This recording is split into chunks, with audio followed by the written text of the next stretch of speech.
Hello again and welcome to World News here from Warsaw, live on TVP World. I'm Anna Kalczyńska.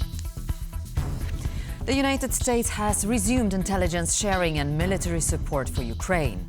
This is a direct result of the ceasefire deal negotiated yesterday in Jeddah between Ukraine and the United States. The ball for any truce now is in Russia's court.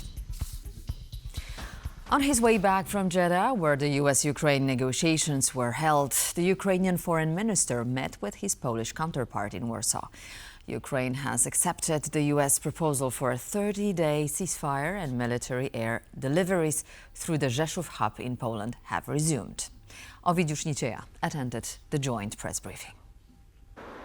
Warsaw was the Ukrainian foreign minister's first stop following the talks in Jeddah, Saudi Arabia, which are seen as a breakthrough in the Ukrainian-American relations. There, Ukraine has agreed to a temporary 30-day ceasefire, and in turn, Washington has agreed to restore military support for Kyiv, but also sharing intelligence with the Ukrainians. Here in Warsaw, the chief diplomats of Poland and Ukraine had a brief meeting, and following that, they had a press conference during which Polish Foreign Minister Radosław Sikorski said that Poland welcomes the breakthrough and the negotiations in Jeddah. He has also highlighted that Poland maintains constant contact with both the Americans and Ukrainians, as Poland is Ukraine's next-door neighbor, and it's very important for Warsaw what happens there in Ukraine. We spoke ahead of the meeting in Saudi Arabia. I had a call with General Kellogg. The minister returning from Saudi Arabia to Kyiv briefed me about the talks, and I think we're satisfied with the new proposals and new ideas for ending the Russian invasion of Ukraine. I am very glad to be meeting you as the first foreign minister in the EU on my way home and tell you all about the almost historic results that we have been able to achieve. Ukraine has accepted the US proposal to hold a temporary 30-day ceasefire. Now Washington will reach to Russia. Here I want to emphasize again that Ukraine wants this war to end with a just and enduring peace. I would like to thank Poland and its people for the support and help that we have been receiving. Another key result of yesterday's talks is the resumption of arms deliveries through Rzeszów, which remains the biggest logistics hub for weapons heading to Ukraine. I confirm that arms deliveries through Jasionka have returned to previous levels. I understand that Starlinks are working as well. Yes, and we are thankful for covering the service fees. To date, Poland has spent almost $200 million making sure our military can use it. Now we're waiting for Russian position, with Washington again handling the talks. We are ready on our side to stand up a team that will work on a roadmap for a ceasefire, if it comes to pass, of course. In response to the breakthrough after U.S. Ukraine talks in Saudi Arabia, Ukrainian President Volodymyr Zelenskyy commented on the 30-day ceasefire proposal deal.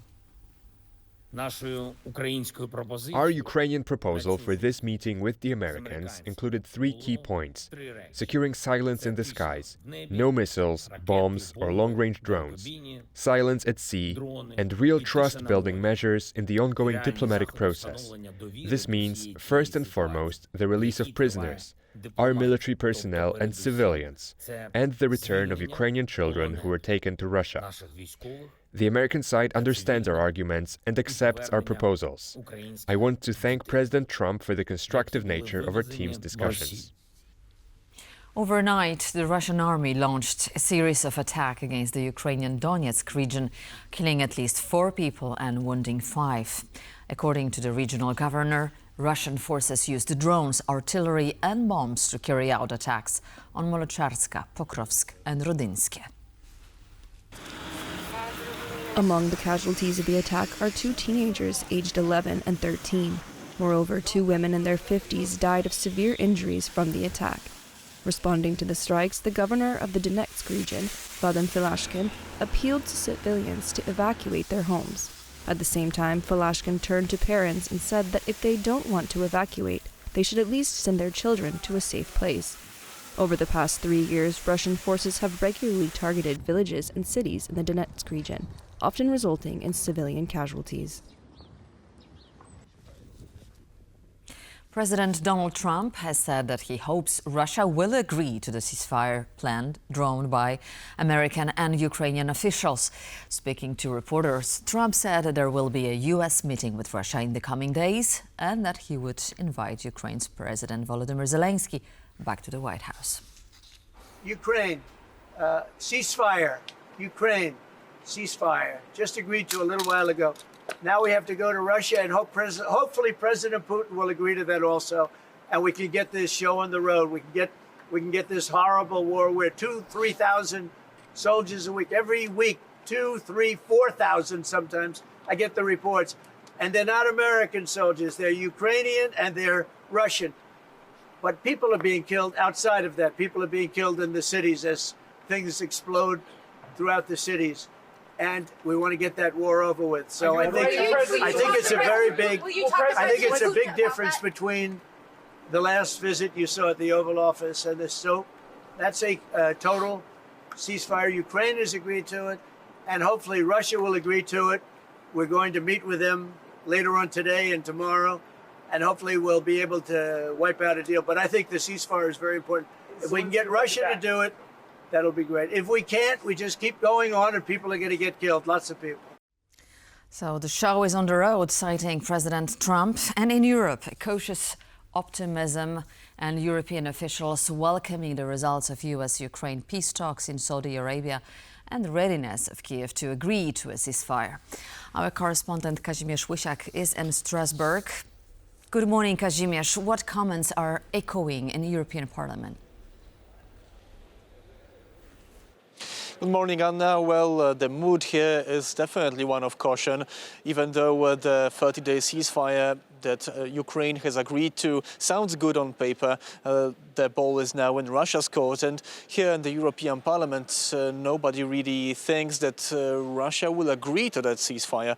There is a lot of cautious optimism, let's say, optimism because of Ukraine's approach, but caution because of what Russia could be doing next. So I spoke with some MEPs earlier. Let's listen to some of their comments. It's good decision that this agreement was received, and Ukraine and the United States made a proposal, frankly, towards Russia. And Russia has to answer.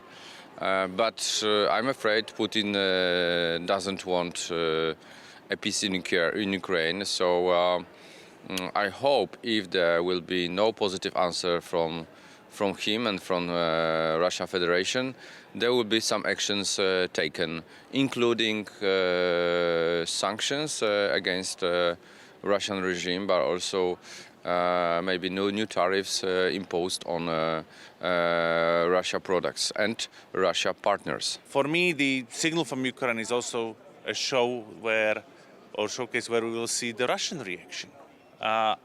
Despite all the, let's be honest, blah blah from Minister Lavrov, I don't believe Russia wants genuine peace. Russia wants to conquer Ukraine. Russia wants to regain its zone, sphere of influence, which actually covers Poland as well as Slovakia. And the last thing anyone should want, and I believe that the viewers don't want equally as I don't, is to be again behind the Iron Curtain. Hence, we need a strong Ukraine, but obviously that will require continued support.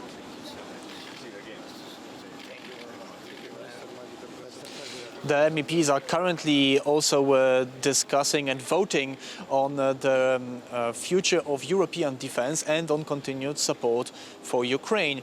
However, I've just spoken to another MEP, Petros Austrevicius, who told me that there might be a little bit of a road bump here, as he heard that members of the European Conservatives and Reformers, the conservative political group in the European Parliament, maybe want to delay the vote or be against these latest proposals. That's because there is some wording in the projects that condemn condemns any sort of blackmail against Ukraine. This is, of course, a jab at the U.S. administration of Donald Trump, who has been rather blunt in its approach to the Ukrainian officials. And according to Petros Austrevicius, some MEPs from the ECR may be voting against just to get this wording amended to not be critical of the United States. We will have to wait and see whether this vote passes through the parliament here. But there is a general feel here that Europe needs to be spending more on defense.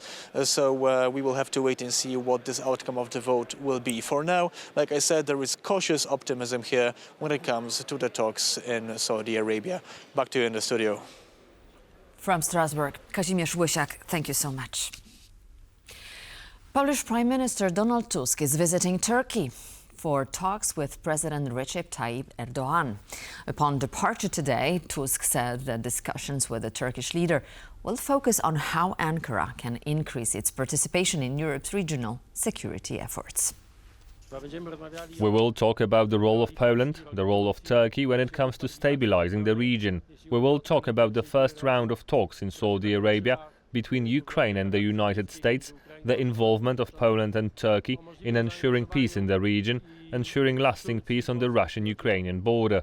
It is important for Poland, it has already been decided, and I hope that no one in Poland will question it, that Polish soldiers will focus on defending Polish borders, especially those with Russia and Belarus. And from our point of view, it is important for NATO countries to guarantee stability in the region after achieving peace on the Russian-Ukrainian border, and Turkey's role may be key here.